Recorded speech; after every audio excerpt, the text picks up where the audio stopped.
आपने सुना है कि हिंदुस्तान में कभी किसी की एम्बेसी में यहां के लोग घुस गए? पुलिस का काम, यहां की फोर्सेस का काम होता है सिक्योरिटी देना, अंडर एडमिनिस्ट्रेशन चलता है सर। लेकिन उस एम्बेसी को सिक्योरिटी देना, अगर हिंदुस्तान में कोई एम्बेसी है तो ऐसा नहीं कि मुंह उठाकर यहां भी पाकिस्तान के एम्बेसी के सामने प्रदर्शन करने लोग पहुंच जाएंगे। लेकिन ऐसा थोड़ी नहीं कि पुलिस परमिट कर देगी कि घुस जाओ अंदर, जाकर तोड़फोड़ कर दो। यह नौबत नहीं आने दी जाती है। यह नौबत आपके यहां आई, इसलिए मरीन कमांडोज को गोली चलानी पड़ी। सर देखें, जिसने जिसने भी ये चीज हरकत की उसको मुंह की खानी पड़ी। देखें, मैं किसी भी मुल्क को ऐसा जो है सिविलाइज्ड सिटीजन, मैं किसी भी मुल्क की जो है ना खिलाफ वर्जी करना, कानून की खिलाफ वर्जी करना कभी भी मैं नहीं समझता अपने जो है ना हक को। चाहे वो इंडिया की एम्बेसी क्यों ना हो, मुझ में जरूरत नहीं है, कानून मुझे इजाजत नहीं देता कि मैं किसी और के जो है ना घर में जाके बगैर इजाजत घुसूं।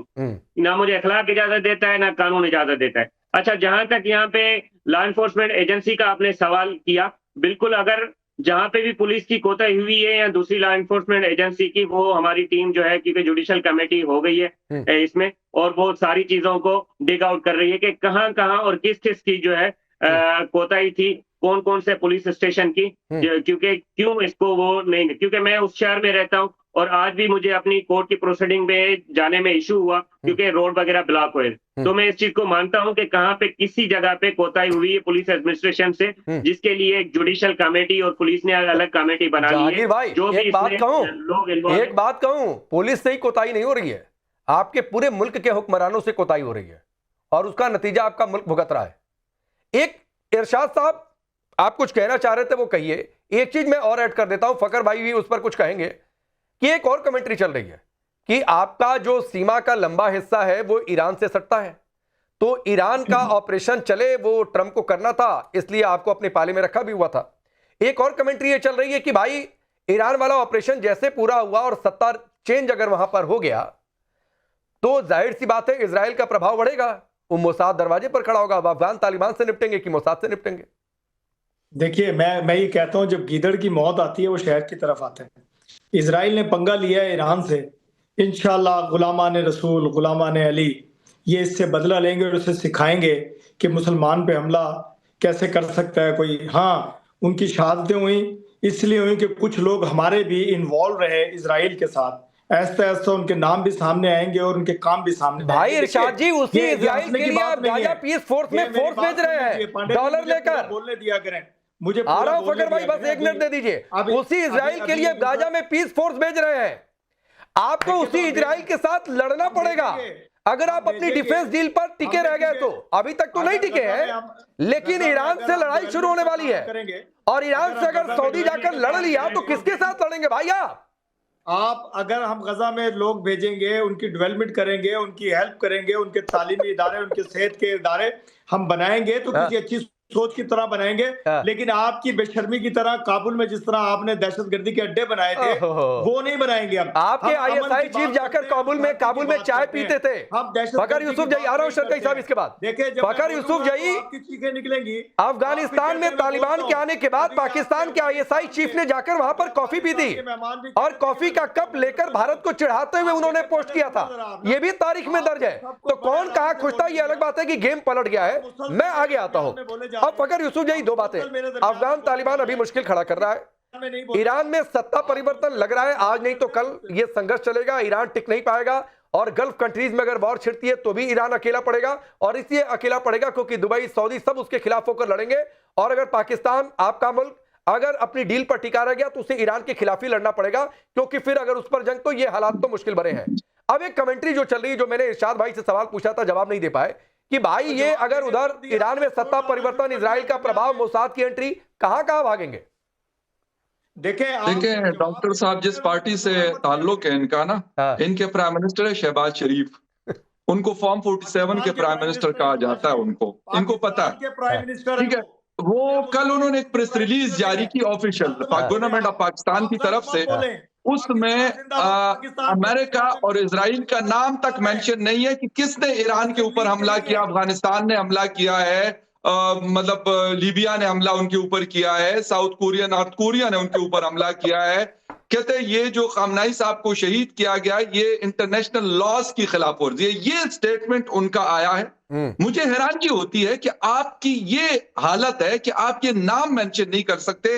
ये छोड़ दे, ये जो बातें कर रहे हैं ना डॉक्टर साहब, ये हवाई फायर कर रहे हैं। ठीक है, ईरान अकेला था, ईरान अकेला खड़ा रहा, बिल्कुल उन्होंने स्टैंड दिया। उन्होंने सऊदी अरेबिया को भी अनबोर्ड, वो जिसे कहते हैं कि वो आड़े हाथों लिया हुआ है। अरामको के ऊपर उन्होंने आज ड्रोन अटैक किया, वहां पे उनको ऑपरेशन बंद करने पड़े। ठीक है, दुबई एयरपोर्ट आप सब हम ट्रेवल करते रहते हैं उस एयरपोर्ट से, वो मुकम्मल तौर पे बंद है। दोहा बंद है, आपका जिसे कहते हैं मनामा बंद है, आपका कुवैत बंद है, सारा बंद है। उन्होंने रात को जिसे कहते हैं एक प्रेस रिलीज जारी की अरब लीग ने, और वो अब शायद इस पे सोच रहे हैं कि हम इकट्ठे होकर हमला करेंगे। और यकीनी तौर पे अब्बास अराक्ची की 2 दिन पहले पाकिस्तान के फॉरेन मिनिस्टर से बात हुई थी इसहाक डार से, उसमें भी ये डिस्कशन हुई थी कि अगर सऊदी अरेबिया को टारगेट किया जाएगा तो हमारे लिए ये जो एक बैलेंस हम क्रिएट करने की कोशिश कर रहे हैं इसको कायम करना मुश्किल हो जाएगा। पाकिस्तान को सऊदी अरेबिया के पास जाना पड़ेगा। लेकिन दूसरी तरफ ईरान का क्या होगा? ईरान सऊदी अरेबिया के साथ तो हमारा बॉर्डर नहीं है, ईरान के साथ हमारा बॉर्डर है। हमने आज भी शप वाली एक पॉलिसी अनफॉर्चुनेटली वही चल रही है। कल एक बहुत बड़ी बैठक हुई इस्लामाबाद के अंदर, उस वक्त एक बहुत बड़ा प्रोटेस्ट हो रहा था रेड जोन में। जो लोग अमेरिकन एम्बेसी जाना चाहते थे, 3 लोगों की जानें भी गई हैं। मसला ये कि चीजों को कारपेट के नीचे अच्छा, ये मोसाद वाली कमेटी पर भी कुछ बोल दीजिए, फिर मैं शरजई साहब के पास जाऊंगा। आप इरशाद भाई इतना ही समझ लीजिए कि जो आप शहबाज शरीफ आप शहादत कह रहे थे, आपके प्राइम मिनिस्टर जो फखर यूसुफजई ने आईना दिखा दिया। किसने हमला किया? अमेरिका इजराइल का नाम अपने ऑफिशियल स्टेटमेंट में नहीं ले पा रहे हैं। आप जाकर अरब मुल्क से आपने कहा कि भाई तुम्हारे ऊपर हमला, हमारे ऊपर हमला, जाकर उसके खिलाफ वो कह रहे हैं कि ईरान को कि थम जाओ नहीं तो हम ठोकेंगे। लड़ाई हमारी तुमसे नहीं है, आपको ईरान के खिलाफ लड़ना पड़ जाएगा फखर यूसुफजई। लेकिन मैं जो ईरान बॉर्डर की जो बातचीत कर रहा था, अगर वहां मोसाद वहां तक पहुंचा, जो हालात लग रहे हैं, कितनी मुश्किल होगी पाकिस्तान के लिए? देखिए, पाकिस्तान के लिए बहुत क्रिटिकल सिचुएशन होगी, अभी भी क्रिटिकल है। लेकिन अगर मोसाद पहुंच जाता है और कोई रिजीम चेंज कामयाब होता है, जो डोनाल्ड ट्रंप और नेतन्याहू कोशिश कर रहे हैं, और शायद अब उनको मुझे लग रहा है कि बाकी दुनिया और शायद शरजई साहब आप कुछ कहना चाह रहे थे? शरजई साहब देखिए राकेश जी, जहाँ तक मेरा तजुर्बा है पाकिस्तान के अंदर से, जब भी किसी बात होता है पाकिस्तान हुक्मरानों और खास आईएसआई और आर्मी चीफ चाल चलाता है पैसे हाथ लाने में। देखो, जो प्रोटेस्ट का इजाजत दिया अमेरिका एम्बेसी के पास, ये लोग अपने लोग को इजाजत दिया। आम लोग इतना हिम्मत नहीं करता है। आम लोग के पास, पाकिस्तान आम लोग इतना गरीब लोग है, इतना परेशान लोग है, वो अपनी रोजगार के लिए मुहताज है। ये अपना लोग बोलता है कि चलो प्रोटेस्ट करो। जब प्रोटेस्ट किया, फिर अमेरिका को बोलते हैं सिक्योरिटी के लिए इतना पैसा दे दो। इन लोगों का आर्मी चीफ, आईएसआई और पाकिस्तान हुक्मरानों पैसों के पीछे है। दूसरी बात आया इजराइल के हिसाब से, इरशाद अहमद बोला कि नवाज शरीफ का पार्टी से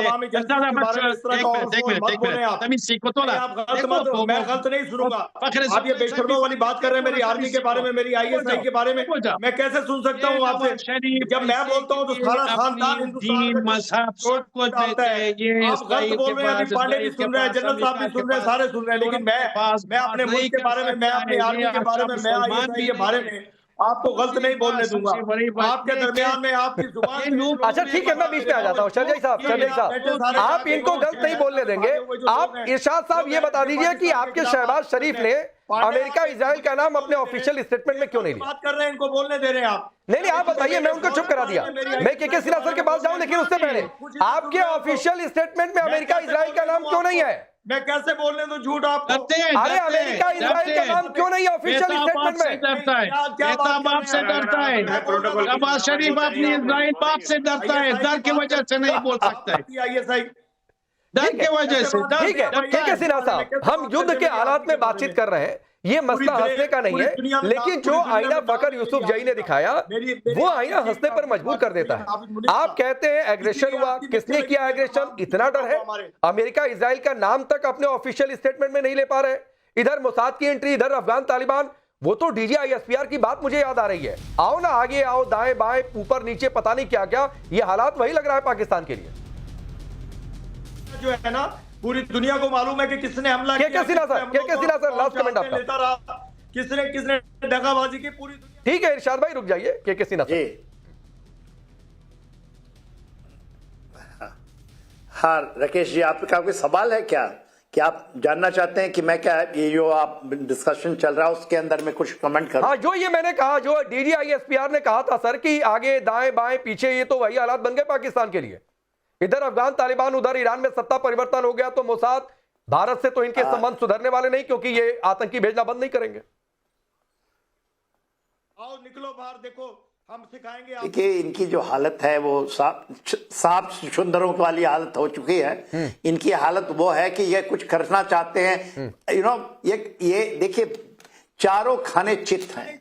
यदि आप ये आसिम मुनीर को ले लें, शहबाज शरीफ को, जो इरशाद साहब बोल रहे थे, सुन ले साहब, सुनिए ना साहब, मैं तो देखिए इनको यह आवाज, ठीक है सर, 30 सेकंड के सिन्हा सर, सुने साहब 30 सेकंड सिर्फ आपकी आवाज।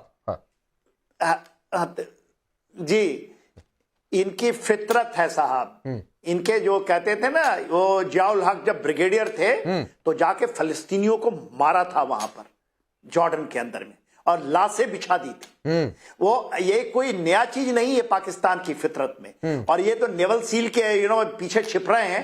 पाकिस्तान के पुलिस जो सिक्योरिटी फोर्सेस है, उन्होंने मारे हैं निहत्थे लोगों को। जी सर। वो तो केवल प्रोटेस्ट कर रहे थे ना, और कुछ नहीं।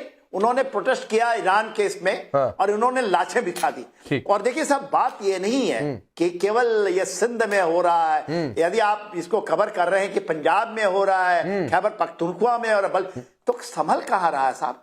यदि भारत अभी चुप बैठा है, ठीक है, संभल कहीं नहीं रहा है। माफी के साथ सर थोड़ा सा रोक रहा हूं, समय कम है। इरशाद भाई, कम से कम फकर यूसुफ भाई ने कुछ बातें बहुत क्लियर कही, समझिए, वरना ये ईरान के साथ जो हो रहा है नहीं होना चाहिए। मैं नहीं कह रहा हूं कि किसी भी देश में इस तरीके के हालात नहीं होने चाहिए।